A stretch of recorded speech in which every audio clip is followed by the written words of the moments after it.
Ladies and gentlemen, please welcome back Gail Fugit, CEO and President of the ARF.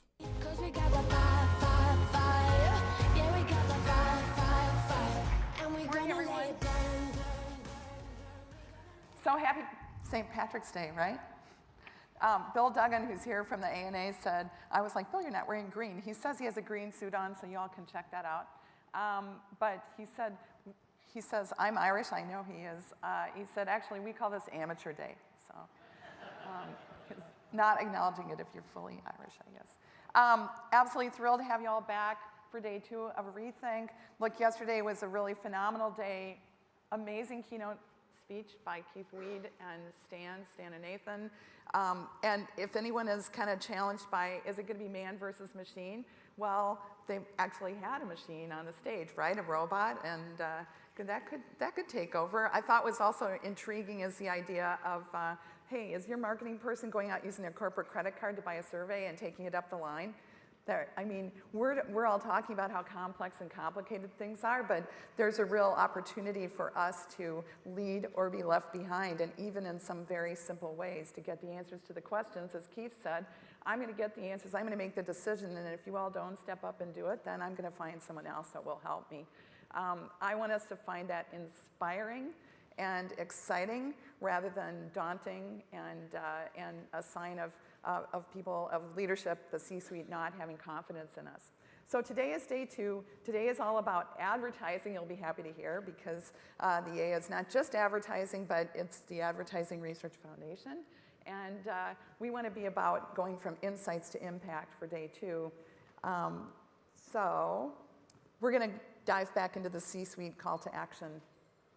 And I have 3 questions for you because I want us to get a little more personal today.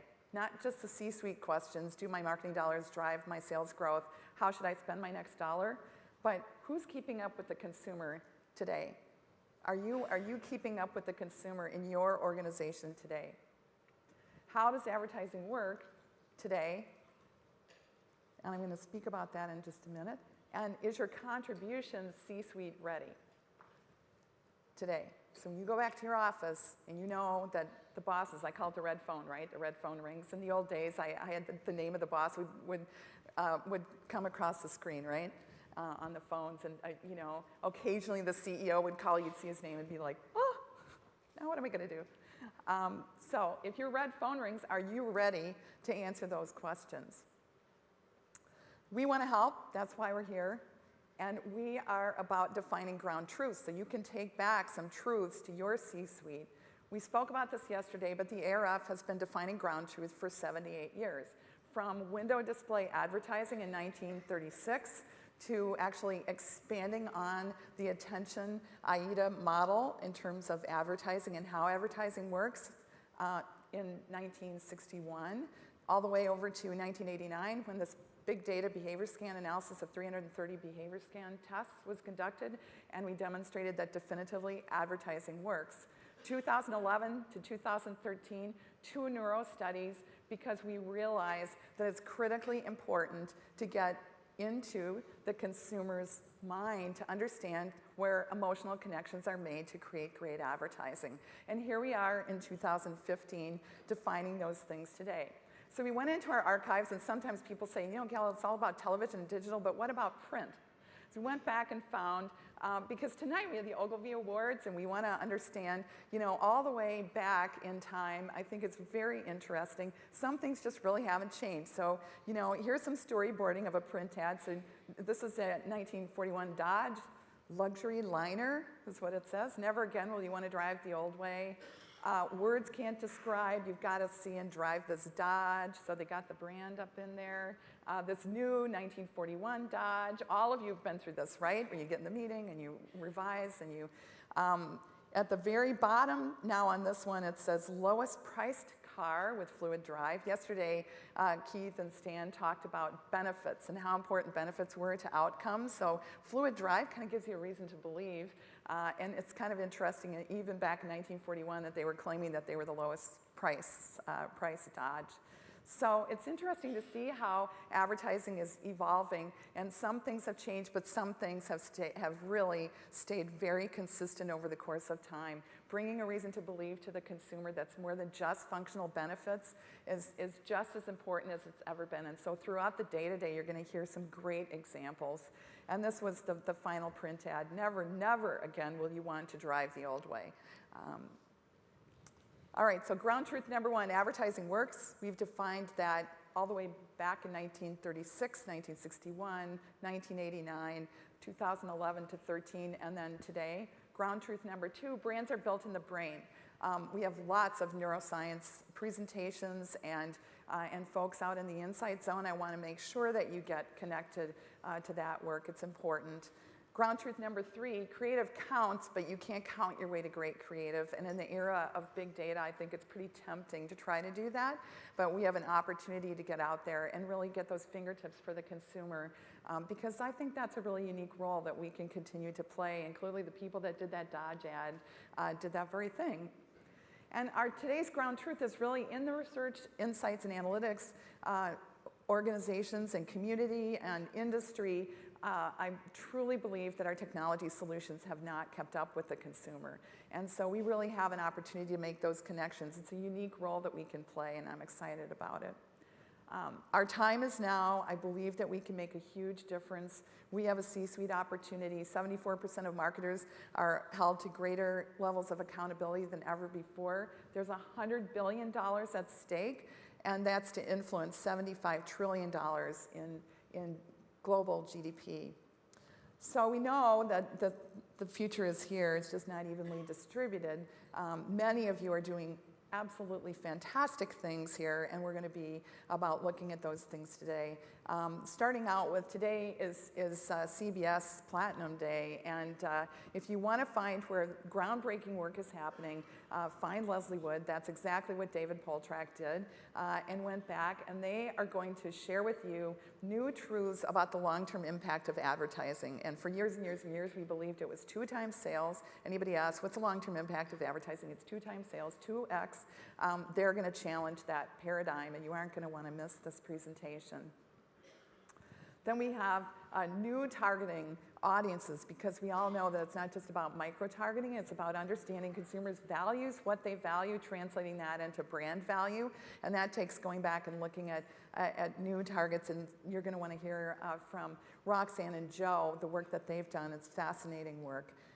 Tara Walbert-Levy, who's become a close friend and colleague of mine, is going to give a wonderful talk from Google, and she's going to show how to drive deeper engagement with video.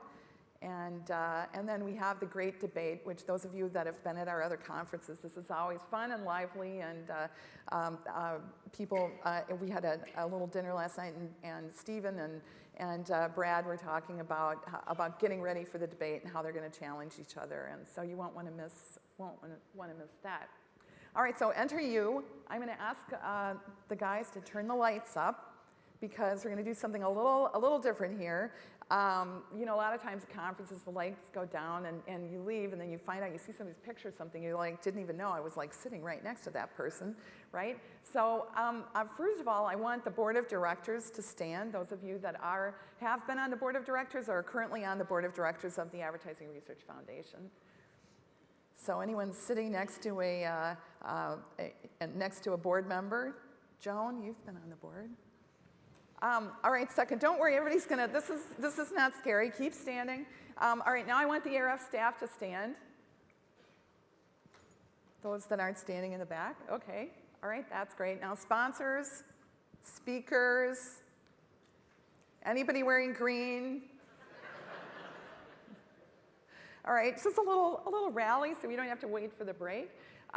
Really, these events don't happen without everybody being involved, and so I'm just so delighted to have the board of directors and the kind of support that we have, the leadership, all the speakers, because you all are creating the content and the experience, and I want to thank you so very much for doing that. You're making a really, really huge difference, and it's important. You heard Lori Hiltz speaking in the interviews. Throughout the 3 days, we have interviews from CES. We decided to, 3 of us went on the road to CES, and we were kind of like Sherpas. Like we had a camera, and we kept getting kicked out of places where we were doing those interviews. And actually, that interview with Dave Morgan, we were standing on stairs, and the sun was going down, so they kept bringing the lights closer and closer to us, and we kept backing up the stairs. But we want to get real and really network with the folks that are our board members, industry leaders, and with all of you. The C-suite is waiting. We really do have a huge opportunity. And now it's just my great delight to introduce to you a pioneer in media, Lori Hiltz. She spent a good part of her career in Chicago. I think that might be one of the reasons why we have such a close affinity for each other, because I spent my career in the Midwest as well. She has been in advertising. She's an advocate for advertising. She also absolutely believes in insights. I thought she was going to wear green today. I did. I did in honor of Michigan State, her alma mater. And Lori is just a provocateur and a wonderful speaker, and you're just in for a real treat. A provocateur, oh my gosh. That's it. Good morning. Wow, I can feel the passion in this room today. What do you want to call me? I'm a repeater. A year ago, Gail asked me to give a morning session on my thematic was about agility. And I guess I did something right because I got invited back. And truth be told, I'm not a morning person. I don't even get to the office this early, and you had to get here early to get mic'd. And the whole time I kept saying, Gail, next year I want a happy hour speech. So wherever you went, but thank you. Well, good morning, and is everybody feeling good? And I'm not in green because I'm Polish and German, and then it would be a disgrace to my mother back in Detroit. So I'm in gray because it matches the sky. Don't go outside, Fifth Avenue is already nuts. I'm going to talk to you today a little bit about what I would call first-party data. Some of our insight and some of our belief of Havas Media, and I see some of my colleagues and partners sitting out in the audience this morning. This is great. We're huge advocates and believers of the ARF. I believe it's the one organization within our industry that can be a conduit and can be, I believe, a facilitator in conversations and the translation of data and insights into your business. And I've been thinking since 364 days ago when I was in the Marriott, and I think this is an upgrade, as we like to say, Gail. Love the room, great energy here. But I do want to say happy St. Patrick's Day to you, because there is something that's happening today historically in regards to this holiday, and I'm going to wrap up the conversation about St. Patrick's Day based on some data and insights. But I do want to say thank you to Gail. I don't speak Gaelic. I tried to actually teach myself this last night after several glasses of green beer, and it became worse. So thank you to Gail and your leadership, because you are and you have been transforming this organization, and without your leadership and your insight, and every single time I open a Yo plate or eat a Cheerios, I think of Gail because of her background with General Mills, and we're so lucky to have you at the helm, so thank you for that. As I talked about, I was here a year ago talking about convergent agility. And it was something about that I felt was the rhythm and kind of the inertia that was happening in our business about marketers, advertisers, researchers, to be a little bit more fluid, to be able to move seamlessly across platforms and data and technology. And guys, it's really tough out there. Being a CEO of a media company, sitting inside a portfolio of content developers and creative agencies is not easy. Why? Because the model's changed. Most partners, most advertisers don't necessarily always need an agency model in the middle of the equation. So we have to continually reinvent ourselves. And how do we do that? We do it really through insights and converting that into action. This is one of the slides from last year that I actually got a couple questions on in regards to this, about results, right? And as we have found in our business, there are a lot of things that don't work, a lot of assumptions that aren't right, and a lot of risks that truly are risks and failures. But think about this, how many years ago, hundreds of years ago, about these two gentlemen that transformed our lives and transformed the way we work and play, and I think it's really amazing. I just want to kind of level set from a year ago. So very simply, right, this slide looks very, very simple and easy to understand, right? We gather a bunch of data, we do a little bit of analysis, and we turn it into some insights, and we take an action. Sounds very simple, right? Companies are built off this simple chart. And at the end of the day, for us as the ARF, our purpose is to dimensionalize this and give a greater view to marketers and to advertisers. So from our point of view, media leaders, industry leaders, times have really changed. And what do I mean by that, right? Today, what I know today, standing on this stage on St. Patrick's Day 2015, right, there's a multitude of forces. And I kind of put these together to say these are the things that blur my vision and make it more difficult for us in regards to partnering, bringing in new data, bringing in new technology. And I just kind of want to move around the circle. And you think about cognitive thinking, right? IBM is a huge client of Havas on the content and the development side, and the word Watson, right? So that kind of moves and grooves and changes the way we go to market and the way IBM as a brand actually plays in multiple spaces, right? Cloud computing, that one thing, I think about our analytics team and our insights team that sits inside of Havas, and I spend more time trying to understand what the heck they're doing with all that data, and that it's much more complicated than you actually think.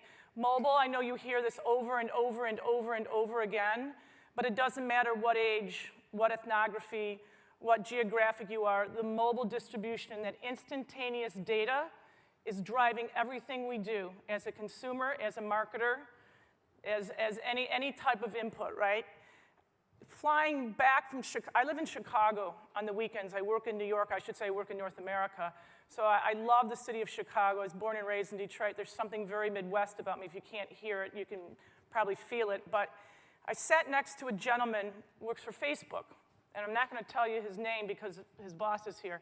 But when you sit on a plane and you don't have a privacy screen on and you don't necessarily really want to talk to anybody, but everything you have on is labeled either a brand. He had a Facebook backpack, he had a Facebook sticker on his laptop, and all of a sudden he opens the presentation, and he had some pretty proprietary data up on his screen. And I said, excuse me, sir, I don't know you, you don't know me, but your screen is really valuable to me, as is my job, right? And he said, Lori, what are you talking about? I said, well, that brand up on the screen is a brand that we can compete against with one of our clients. And I said, that's pretty good insight. That's pretty good input that I can take away, right? So think about what Facebook is doing right now. They've bypassed the model, which is all good and fair. They've bypassed the model of working through agencies as kind of a mechanism of data and insight and said, you know what, screw it. I can go directly to marketers or to brands and do it on my own. And what I love about that is that it resets the way we work with inputs and insight. And that lesson learned from that young gentleman sitting next to me, was something that you never know. You never know when data is going to come into your conversation, how it's going to impact a relationship. And ironically, I got an email from him. He wants to have a coffee, which I think is excellent, right? Applied analytics. And really how we've transformed the methodology of our business inside of Havas and every other media company and marketing company out there. But at the end of the day, these 5 impacts really create a new opportunity for us in the business. If I came back a week from now, a month from now, a year from now, all of these are going to change fluidly.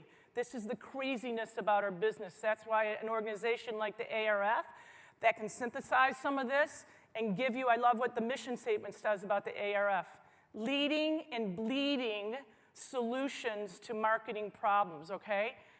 We tap into the ARF when we can't figure it out. We're human, right? That's what I'm trying to talk to you about today, is about kind of these guiding principles on how you make life less challenging for yourself in the marketing world, right? So principle number 1, I love Malcolm Forbes. Right? What Mike Purcell's doing right now at Forbes as a new CEO at Forbes, he's taking a 97-year-old company and making it digital. They're on the forefront of content aggregation and content curation in Jersey City. If you haven't been on the Forbes site recently, do yourself a favor. I think it's brilliantly done. And by the way, on the sidebar, behind the scenes, they have a massive business in conferences, and really kind of getting into the human touch of what's happening in the business world in the relationship to how we move. But Malcolm said the best vision is insight, right? And our belief, right, that's the third-party data. Our first-party data says insights are our best work product. I'm looking at Joe Abruzzo, who's one of our researchers and is one of our thinkers. I love to say he's one of the few employees that I love that doesn't have a P&L, right? Because all he does is think. And at that point, right, I want to talk a little bit about, this is for a client of ours that's a large retailer that makes a lot of lawn care materials and machinery, right? We're on that season right now. If it ever stops snowing, people are going to start cutting their grass soon. So when we look at kind of dimensionalizing how I go and sell lawnmowers and lawn products, right? It used to be like a single point of entry through syndicated data. Very easy and kind of like safe. But now in this world, how we see things is that through the use of some social inputs and social listening and real-time data, I can tell you exactly where, when, and how this person or this woman is actually going to go and buy lawn care seeds, plant food, etc. And this is in real time. This is how media planners that work in programmatic media can actually understand where to kind of move the messaging, right? So the pressure on the insights becomes that the content that has to feed into this messaging is probably one of the most important things. There's a gentleman that's following me today with Wenda, Andrew Robertson, who's one of the most brilliant content creators on the planet. So you think about the relationship of dimensionalized data and data blending and the pressure back onto content development, it's like the perfect storm. So that's kind of the first guiding principle about insights. Two, right, I love this one, right? Try to say this after a few green beers, but not everything that can be counted counts, and not everything that counts can be counted. Very simplistic, but think about Albert Einstein saying that over 100 years ago, right? And now, right, at this point, we have to decide what data to use because there's such a plethora of it, and it's coming at us at such a fast pace. And to try to, I would say, translate all that, what's really going to drive the business results? So on my left, we start to talk about traditional metrics. And when I was raised in the business, we did reach and frequencies by hand. We read Nielsen ratings out of paper pocket pieces, and we actually had people that would push the pocket pieces through the agency, right? And used to think this is amazing, what a business model that Nielsen had. And then you start to think about the translation now into these new metrics, and there's a multitude of ways to create KPIs and measurables in a business plan. And from the fact that who knows what's going to be the most common currency in regards to measurement, but understand how complicated it is in this new world of media and the platforms to really understand what investment works to change measurable results. And that the insight from all this drives not only some of your business, but most importantly, it drives all of commerce within our industry. So the third guiding principle, right? So tonight is the David Ogilvy Awards that we're all participating in. And this quote, I'm sure a lot of you have seen before. But one of the things that I take away from this, right, it's kind of this almost organic feeling and emotion about your gut and your judgment. And sometimes I think that's really lost in our business because data has been so powerful, technology has been so massively influenced our category that we kind of move away from the obvious and think that data and research is really going to drive everything. And I don't know the exact year that David said this, right? But part of it is to really kind of work on your gut judgment. And how do you actually use data? To ratify a hypothesis, or do you actually use data to actually create? And I look at our business insights team inside of Havas, and I love just giving them the business challenge. Help me solve this business challenge. And that is really why at this point in our culture and in our business, there's got to be some intuition still built into the research and how that data in that is all really developed into an insight. That is the difference for all of us in this room, is how you translate the data into insights that will impact business, right? So I'm going to spend a minute on this because I've noticed over the last couple conferences and events we've been to, we're all possessed and we're all in love with video, okay? Yes, I am, we all are, right? We still talk about the top of the funnel and TV and what have you. But somewhere in all of this, we've kind of lost the power and the essence of audio, right? And what's really happening right now. And I think this is something that is kind of on the big conversation socially. So on my left, right, you kind of had the whole evolution of radio, and I know it goes back many, many years, and if you go to Arbitron and take a look at kind of the fun facts of radio, you're going to see today there's close to 15,000 radio stations and about 60 genres. Pretty complicated, right? But if you think about the impact that the Beatles had and Elvis and a multitude of other musicians then of kind of launching radio 1.0 in our society, and Arbitron controlled the currency, right? Arbitron really decided how we were going to price and how we were going to negotiate and really how you were going to program, right? What am I going to put on the air right now? So about 2010, the dude in the middle, Howard Stern, comes along and says, wait a second, I'm going to move from, radio 1.0, and I'm going to create a new channel and a new platform of distribution of satellite radio, and I'm going to tell you it's going to take off. Now, if you remember those conversations 5 years ago, people thought, are you nuts? People are going to pay for radio and pay for it in your car? That was bizarre, right? Because at that time, I was still living in Detroit, and I thought this was truly the Holy Grail. And what happened was that Howard created his own platform. And now Sirius has, with XM, has close to 27.8 million subscribers, billions of dollars in revenue, and by the way, an incredibly healthy organization. His contract is up with Sirius at the end of the year. He alone can control the next move of that platform. Why? Because it's based upon his gut and his insight on how he speaks to us every single day, right? And I've been following this because I really look at this model to say no one's kind of really paying attention to what he's going to do next. Because if you go to the far right, on my side, right, Zane Lowe. How many of you know about Zane? Have you ever, okay? A few of you in the back, I love it, okay? So here's a guy in England, powerful, kind of the Howard Stern of England, and he has decided, not he has decided, Apple and Beats has decided to take Zane on as their partner to transform their methodology of audio and understand the power of the brand, and I kind of look at that as Radio 3.0. So you kind of have this set of bookends here between the industry, and in the middle you have Howard. So there's a couple kind of hypotheses based on some data of what Howard is probably going to do, right?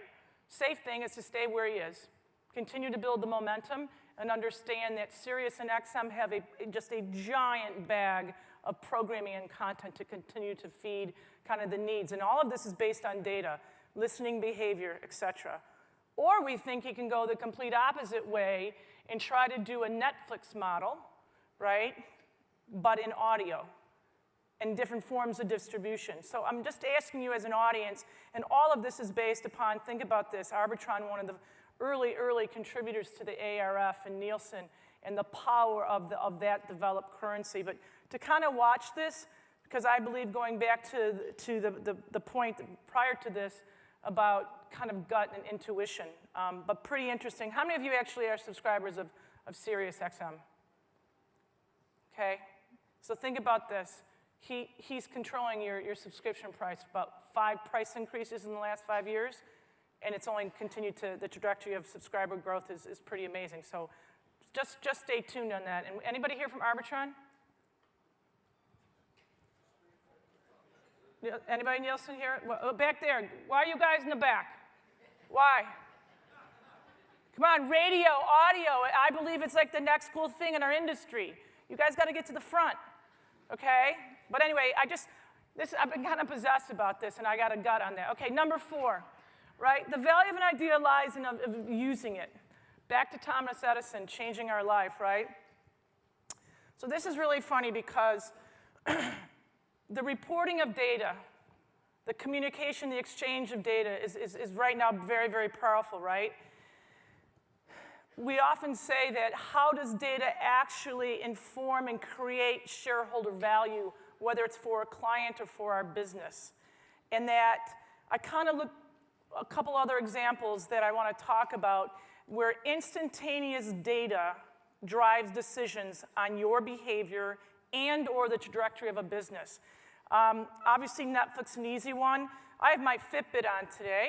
Walking on the stage, that's why I'm walking. I'm a little bit behind my daily count. So if I keep going back and forth, the data that's going to tell me what I can eat and drink tonight on St. Patrick's Day is really powerful to me. But I looked at what Fiat did, and think about this. They launched this in 2008 at the Paris Auto Show. It was really launched because it was trying to be a differentiator for a brand that was trying to break into a market, and paralleling the challenge in our economy based upon oil and gas prices. But really what this has come into is that the data that comes out of EcoDrive right now actually drives consumption patterns, data that drives messaging, that drives content that's available to owners of Fiat in the Chrysler portfolio. It's an amazing use of technology that you don't even know it's going on as you drive your car. This is going to continue to happen across multiple channels, multiple platforms, but how we synthesize that data, and this has become a shareholder value differentiator for Fiat, a very healthy brand that's resurrected itself in the Detroit marketplace. And I really look at this to say, what's next for us, right? If you spent time at CES and you looked at the refrigerators, that when you open the door, they basically know your caloric count, right? What you're going to be touching, and it's crazy stuff. But at the end of the day, it is about how does this actually translate to a business value. Okay, guiding principle number 5. Going back a year ago to about agility, right? And if you think about this, we all kind of have this, kind of a crazy way of looking at as our contributions, right? Yes, you are a developer, and yes, you're agile, but that doesn't necessarily make you an agile developer. And that, agile development to produce insights with speed and in the real time and understanding how data is coming at us. And when you talk about what's happening in our industry in truly real time, and I can understand how I can change messaging, how I can change a channel, how I can change basically what's happening, I want to talk about something that actually launched 2 days ago.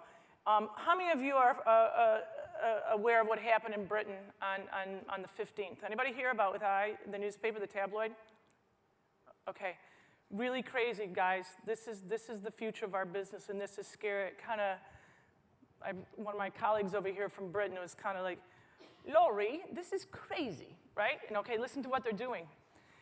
Based on the news events of the day, right? Based on, there's an election today in Israel. There's a multitude of things happening on a global basis. But based upon the news that's happening instantaneously at that moment, they are able to dynamically, programmatically, personalized, and add to you based upon what's happening in the world. So if Queen Elizabeth falls at Buckingham Palace, like that, they can instantaneously change the message in front of your face based upon you watching and reading. So think about that. That means, going back to my Andrew Robertson correlation about the pressure of content development, and to be able to dynamically serve this means you have to have millions of iterations of content at your fingertips to do this. And the programmatic side of this is all relied upon data. This is the future of our business in real time right now. I ask you to Google this and read about this. This is, a year from now, someone's going to be standing up here talking to you about this in kind of this market-changing evolution of using data and personalized insights. It's pretty powerful. Okay, guiding principle number 6, right? Action is the foundational key to all success. Picasso, this picture is so alluring and provocative. I love him, right? But it's about that aha moment on the insights, right? And coming back to the 4-leaf clover and driving insights to action. So Colin Powell, experts often possess more data than judgment, going back to kind of that gut and that feel. And he's a legend in this and understanding about judgment. But I want to talk to you about why we're here today, and this is kind of crazy, right? It is St. Patrick's Day, and it's a big feast, huge feast. The whole United States right now is crazy green. And the data tells us that he was born, we think in Ireland. But he wasn't. He's not even Irish, right? His name is Maywin, right? So I take data, I believe it, I garner an insight, right? And what happened is that not Ireland, but the United States of America decided to take the data and turn it into an action. And across the United States today, I'm talking about the parade here with 2 miles of marchers. But on Saturday morning, I was in Chicago. This is facing east, standing on a building, looking at the Chicago River, where they put 40 pounds of biodegradable dye into the Chicago River to create a celebration of 1 million people closing the streets in Chicago. Mayhem, craziness, all based upon some bad data and bad insight, right?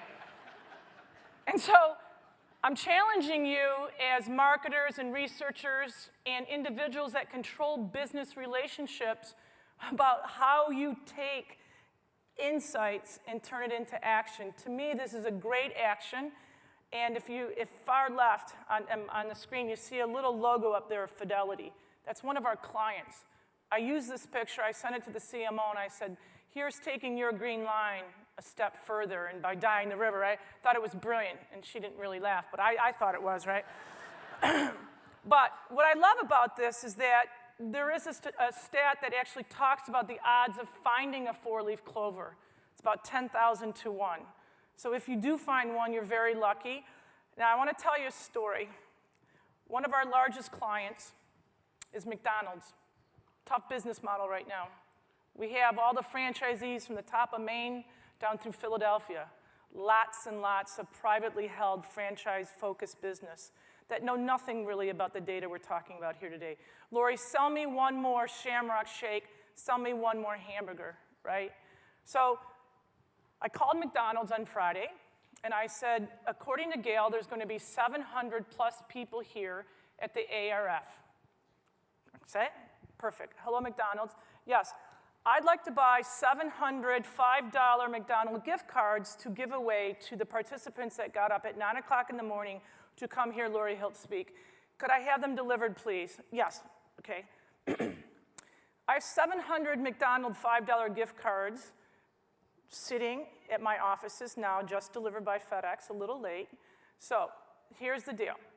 You stay through the rest of the day, listen to all these fabulous speakers, be engaged, smile, have fun, and then when you leave today, on behalf of Havas Media, everyone will receive a $5 McDonald's gift card so you can enjoy your Shamrock Shake before you go drink your green beer. Fair? Fair. Okay.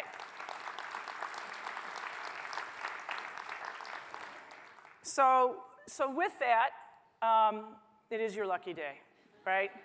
So on behalf of Havas and Havas Media, Gail, and the board, some of my colleagues here, thank you for this opportunity. It's an amazing turnout for us as an organization. And again, if I ever get invited back, I would prefer a happy hour slot, okay? Anyway, thank you so much.